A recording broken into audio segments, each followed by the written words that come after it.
Hey there everybody, Eric from Outer Limitless coming at you today with another video. Now this here is a 20mm microsight made for hard use carbines, rifles, things like that. The Holosun HE515CT. In today's video we're going to go through this in detail. Now for me, I have been rocking my PC Carbine, which is at this point one of my just absolute fun and go-to rifles. I've been enjoying it quite a bit, and I really wanted to get a super nice optic just to enhance and enjoy it even more. I thought the Holosun would be the way to go. And when it comes down to it, on my channel at this point, I've been fairly limited in terms of what I've had for overall optics, but definitely growing in the hobby and gaining on it. I thought this would be a nice option because really for me, I don't need the full military grade optic, but I wanted something that was going to be reliable. I wanted something that was going to be reasonably light,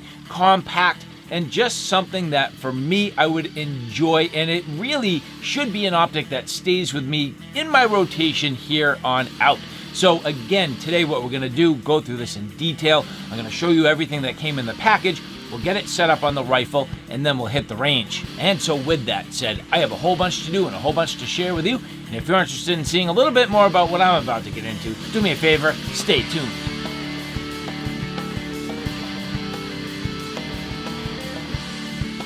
And so why Holosun? Well, again, for me, really what I wanted to do is get something that I think is going to be a little more durable, sort of a nicer, and I'm still going to say, like, consumer grade product. I don't need military grade. I don't need, an aim point or an EOTech or something like that. I think that might be a little much and sort of breaks the bank. But here, the Holosun HE515CT really striking the balance between a good quality durable optic and something that, quite frankly, I can afford. Which brings me to my first point, because there are a number of different HE515 models. Again, this one here is the CT, which is kind of the top end of the spectrum.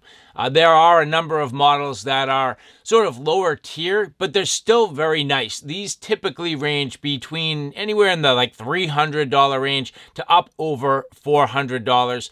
This is oftentimes over $400. I got a pretty good deal on it, and I did buy this with my own money. And so really, the reason why I went with this particular model, two things. One, this is a titanium housing. The actual body is titanium, so it's going to be strong and durable, yet it does shave a little bit of weight. And second, for me, well, this was hit or miss, but the actual CT model does have the little solar panel. Now, that does a couple of things. One, kind of takes a little bit of the stress off of your battery and helps to promote additional battery life. I don't know if I really care about that.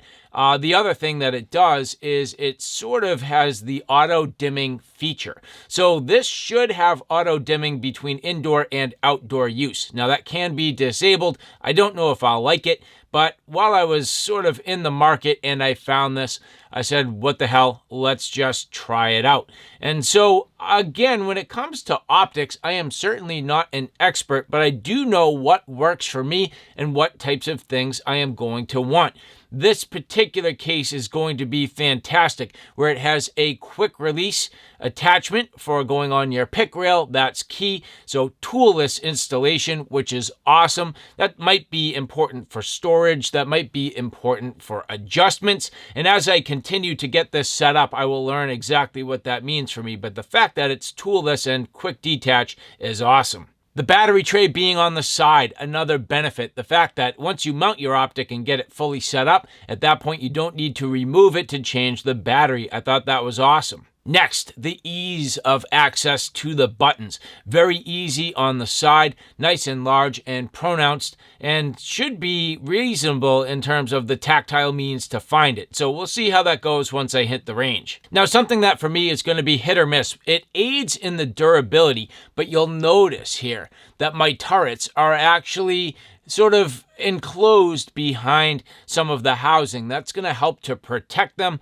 avoid bumping them, avoid damage. But at the same time, you'll notice that they do have covers. The covers are small. They're gasketed and they're fairly difficult to turn. With bare hands, you're probably not going to do this with gloves. Now, one thing that will kind of work in my advantage as I remove the dust cap here, you'll see as I open this up, well, the cap itself is slotted, which doubles as the tool that I need to make my adjustments. Now, again, that seems maybe just a little bit finicky, but as I get that on there, it will index and allow me to leverage the caps as a tool, which I think is a benefit. Even if you had like a flat slotted screwdriver, the fact that this does this is pretty cool. On each end of the optic, you'll notice that there is a cover. The nice thing about these dust covers is they are completely clear, so I could run this with the dust covers down. Now, it does obscure your vision just a tiny bit, but not too big of a deal. They are fairly tight in terms of the gasketing, which is nice to help keep garbage and debris out of there. Now, on the front, you'll notice there is a kill flash. That's really, for me, not really needed with the PC Carbine, but if you were running something like an AR-15 or some other sort of larger caliber weapon, that could certainly come into play. With the 9mm, in my opinion, that should not be an issue, but to have that in there is definitely pretty cool. I'm not 100% sure whether or not that's removable. I believe that it is. Nicely coated optics, everything about this beautiful, but for me, it was really the fact that this is a green dot. Now, why green versus red?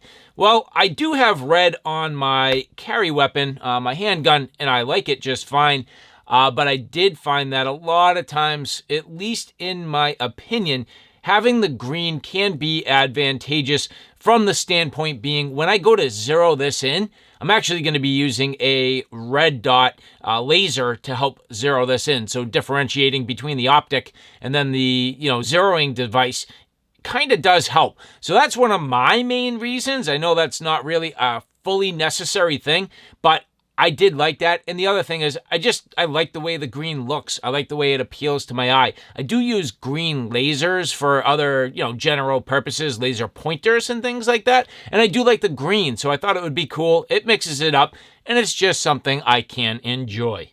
As you take a look at both sides of this, this does have a riser. The riser can be removed if you had a different sort of riser. I believe these are compatible with other standard risers, but generally speaking, just a nice quality unit. You can definitely feel the quality in your hands. As we go through the details in the box, this came fully outfitted with everything we need. So you end up with your sort of warranty card, general quick start guide, user's manual, some tools, a battery, cleaning cloth, and a second battery tray, which in reality, this does come with a battery tray factory installed already, which is awesome. So a spare battery tray, kind of a nice little touch, because if there is one thing that has a bit of plastic on it, it is the battery tray. So now as I pop this open here, pretty straightforward in terms of installing the battery. Now you'll notice right away, it does say negative side up. So as I get this installed here, that is the negative side, the side with the words, and the Holosun is the positive side. So positive side down. You'll notice that the battery tray does have a bit of a gasket. Now we're gonna have to see how this all fits into place, make sure everything gets sucked into place nicely. But as we insert it into the optic, again, negative side up. Now, as I take a look at this, I need to make sure I get that gasket seated down and into place. And it does look like it's going to stick outside of the unit just a little bit. That's kind of funny to me. But if you can see that, if I was to squash this down right now, that gasket sticks out. It does not quite seem right to me, but that's the only way it can go. And so nice that this does come with the tools. So I'm just going to tighten down on everything nice and even, and that should allow me to turn on the unit. Just going finger tight, not overly tightening anything here. The gasket will help hold everything into place, just going just to the point where it snugs up. And so yeah, at this point, very cool. Now I should be able to long press on the plus button here, which now at this point I can see the green dot. As you take a look through the optic, you can see the nice green dot. And actually, the interesting thing is, you'll notice how the camera is focused on the dot and not on the optic. That's kind of what your eye does. It sort of sees past everything and just focuses on that dot and really does allow you to become more target acquired, which is awesome. Beautiful. You'll notice that this has a 2 MOA dot and a 65 MOA circle. And that is really what makes this awesome. I love the fact that it has the two different options. And actually, in my 507K, which is on my carry pistol, it actually does have 3 options. So either the circle, the dot, or the circle and the dot. I'm not exactly sure how this will go, but we'll play around and we'll figure it out. Now, as I press up, right now I am at full brightness. I'm going to press the down button and you'll see dropping down in intensity. This is going to be altered a little bit by the solar panel. I believe right now it's in auto mode. So if I press it down all the way and keep pressing down, it's kind of bottoming out there.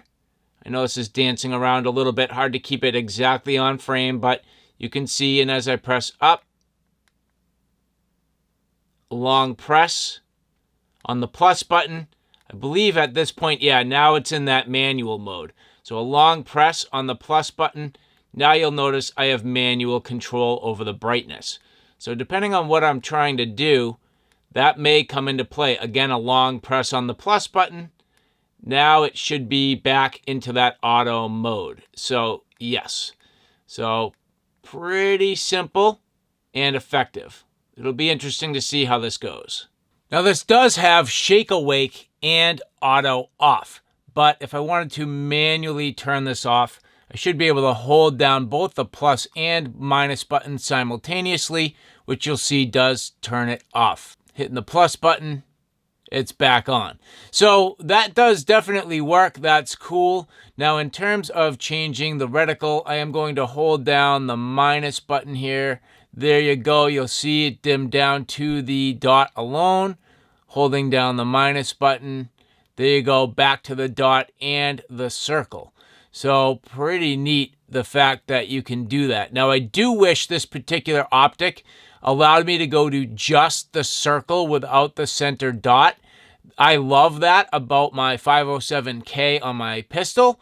I will probably rock this with the dot and the circle based upon what I know from prior experience. Now, a couple last things worth considering. You can disable some of the other functions like the shake awake and all that. I would prefer not to. I'm just going to leave it as it is. And this supposedly has about a 50,000 hour battery life, and assuming that is really in the sort of center mode 6, which is sort of a benchmark in a way, and not leveraging any of the solar powering options. So generally speaking, in pretty good shape. Now, to clarify, this does have different power modes. As you were seeing, I was adjusting them.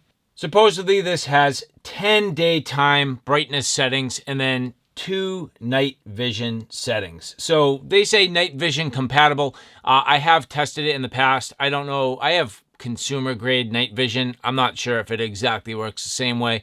I have not been very successful, but maybe we'll give it a try a little bit later on. At this point, getting into the setup. So on the quick release, you'll notice that there's a button which does allow you to release this. So that's kind of like a safety, which is nice. As I get this mounted on the rail, I'm going to have to pick a spot, but for me, I will probably start as far forward as I can. I don't know, trying to take a look here, see what seems to make sense. Maybe I'll go about halfway. Now, this does have the ability to loosen and tighten here, so I am basically at this point going to take the provided Torx bit driver here, and we're gonna loosen this up. It sets down nicely into place. At this point, starting to tighten everything back up.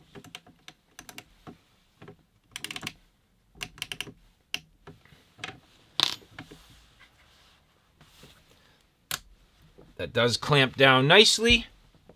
Seems good and firm.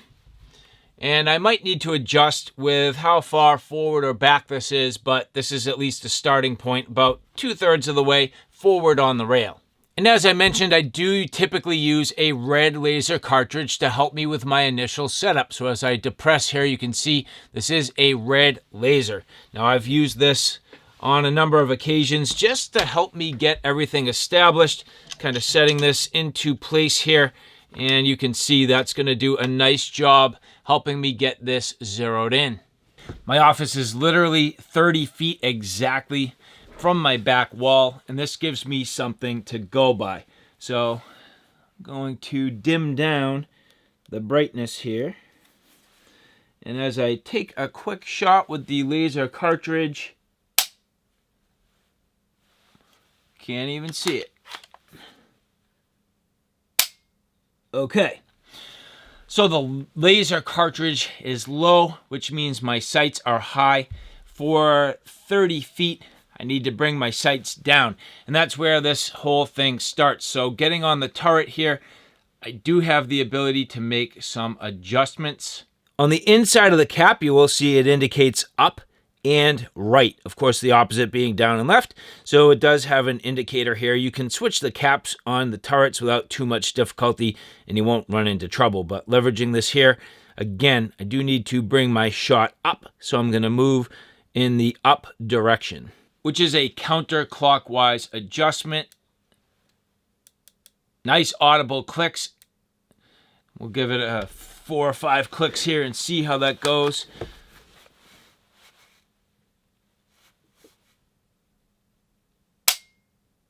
Getting close. 5 more clicks. You can hear that.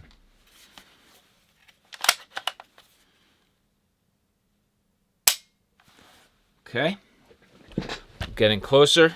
You can hear here, so I do this up close, tight to the camera.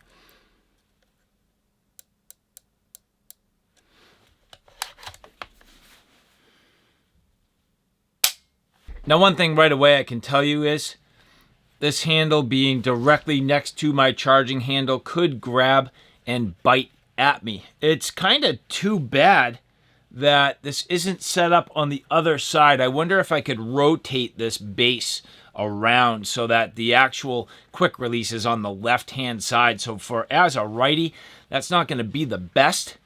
I might need to experiment with that and see how that goes. And so because of that, you'll notice I did push this forward for now. I don't want to discouple this from the actual mount because it's torqued. It might have Loctite. I really don't want to have trouble as I'm going into testing. So at this point, I left it as it is. In the long run, I will definitely switch sides and put the quick connect on the left-hand side if I can. But you can see here, I also slid the optic all the way forward. So at this point, I think that is sitting a little bit better. It's literally perfect for my eye relief and the ability to just look straight through the optic and really see my target. It's not stuffed up against my eye. I love it. So this is about perfect. And it's exactly dead nuts on at 30 feet. So not that that's everything I'm going to be shooting at, but it's a starting point and a place where I can start to gauge this. So with that said, at this point, let's get out to the range. And so now as I get the HE515CT-GR out to the range, you'll notice here right away I am shooting at the white target. Now, unfortunately, I was aiming dead center of that segment of the target, and all of my shots were low and right. So then I thought I'd shoot directly towards the middle of the plus just to verify, and lo and behold, again, my shots are low and right. That's just an indication that I had a little ways to go in my adjustment and in my setup before I even made it to the range. So a little bit of a miss on my initial setup, but not a big deal. As I continue to work through my progression, you'll notice at this point, again, aiming towards that yellow square, and again, my shots low and to the right. But if there's any initial impression of what's happening, at least they're tightly grouped. That's a big deal. So that shows that my sight picture is actually pretty good. I am seeing the target fairly well. And the only thing I need to do moving forward is actually just adjust the sight itself, which I should be able to do without any problem here at the range. Generally speaking, I did have all of my time within the pistol bay. Unfortunately, the rifle bay was full, so most of my shooting today, fairly close proximity, all things considered. I was shooting at both 10 yards and 20 yards throughout the test and getting mixed results. You can see here pushing a couple to the right and just missing a few. Again, an indication that my sights were off. Now you can see as I move forward, I unfortunately did have a little bit of a stovepipe problem, but addressing it and not too big of a deal. That's an indication of the rifle and certainly not the optic. But then moving forward, as you take a look at the results here, very consistent, fairly well grouped, about a 1" by 1" tight group in each one of my sets of 10 rounds. So I am happy with that. I know all it really means for me is I need to make the adjustment. So removing the caps on the turret, starting to make my adjustments, bringing my shot up, bringing my shot left, and now moving onto a paper target. So here you can see I am getting on the paper target. Now you'll also notice that the actual pattern on the target is pretty similar to the 9mm shot itself. So I did lose one to the left intentionally just to make sure I was hitting the target the right way, and I was correct. You can see here all of my shots very well grouped. Again, about a 2" by 2" square. Not too bad, all things considered. Now at this point I was mixing it up between bench resting and hand holding, but as I was bench resting, I was dialing in my aim, getting the optic fully dialed in, getting my shot as close as I could to center, and you can see a vast improvement in the tightness of the grouping. So I am very happy with the overall results, and this is going very well at this point. Now that I have it fully dialed in from the bench, I am able to hand hold again. So again, as I mentioned, a mix of 10-yard and 20-yard shooting. All of these are fairly tight. I mean, I am doing about as good as I've ever shot for the most part. I do have to say I greatly enjoy the way this optic presents itself. I love the way it looks, and I love the way I can see right through it. The green, very bright and seemingly adjusting to the brightness outside. Now, of course, I am in an enclosure, but it's fairly well lit.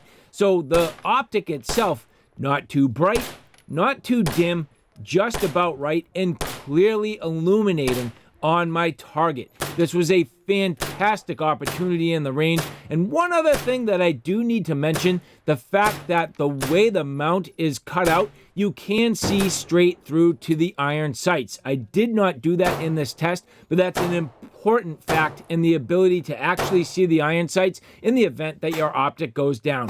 But all in all, I'm extremely happy with the results. As you can see, everything on target with the exception of the one shot I intentionally shot to the side. Everything pretty close, within about a 2x2 or at worst a 2x3 square. Most of my shots very well grouped. A couple of them outliers, but not a big deal. This optic is awesome. The HE515CT-GR, for me, a wonderful addition to my optics collection and something that's going to find its way into my regular rotation. For my carbines, for rifles, a wonderful opportunity and just an awesome piece of kit. I am very happy with this. And so now back from the range. The first thing I'm going to say, the Holosun HE515CT just feels right. So many things about it. The way it fits on this gun, the way it just feels as I'm looking through it, it just feels right to me. This was the right choice. I love it. It was literally perfect. The ability to see very clear, perfectly target acquired. I wasn't thinking at all about the sight. I was literally just focused on that green dot and focused on where that green dot hits my target. I probably should have focused a little more, maybe on some recoil management and sort of the front end and fore end management, a little bit more than I did in retrospect, but I was paying attention to my trigger pull and really trying to get solid groups, and I am very happy with how it went. Now, all in all, the adjustments were very simple. You'll notice the entire time I just left the caps up. I did not at all have any problem with the fact that it has the flash hider. That didn't bother me in the least. So all in all, this was awesome. The brightness, fantastic. I had no problem picking it up, and it seemingly adjusted. If it did, I honestly don't really even know. There's no way for me to tell. So this was great. I do have to say this, in my opinion, was the right choice and the right choice for me. Now, all in all, keeping in mind the fact that I was pretty much in the pistol bay, the rifle range was full. I didn't really have a good opportunity to get out there. So it was closer ranges, 10 yards, 20 yards, not too far away. But at the same time, the groupings, awesome. Now, you saw a mix of things, bench resting and then hand holding, and in each case, very, very good results. Anytime I can get myself within a couple of inches for all 10 shots, I'm just happy. And this went very well. Now, you'll notice that, I was having a little bit of a hard time picking up my target, just kind of spent one for the sake of making sure I was hitting where I thought I was. And I absolutely was. The groupings are awesome. I'm happy with that. All it needs to be. And I'll tighten up over time. So like what I'm trying to say is the potential is there. The optic did exactly what it needed to. I'm very happy with how it looks, how it feels, and how it aided in my overall capability while I was shooting. And so, all right, guys, I hope you enjoyed that. A look at the Holosun HE515CT-GR.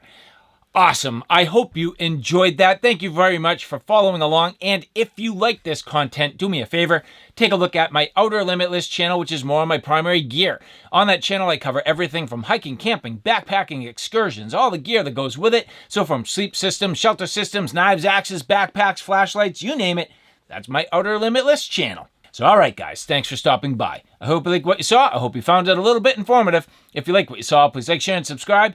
And as always, thanks for stopping by. Take care now. I'll see you soon.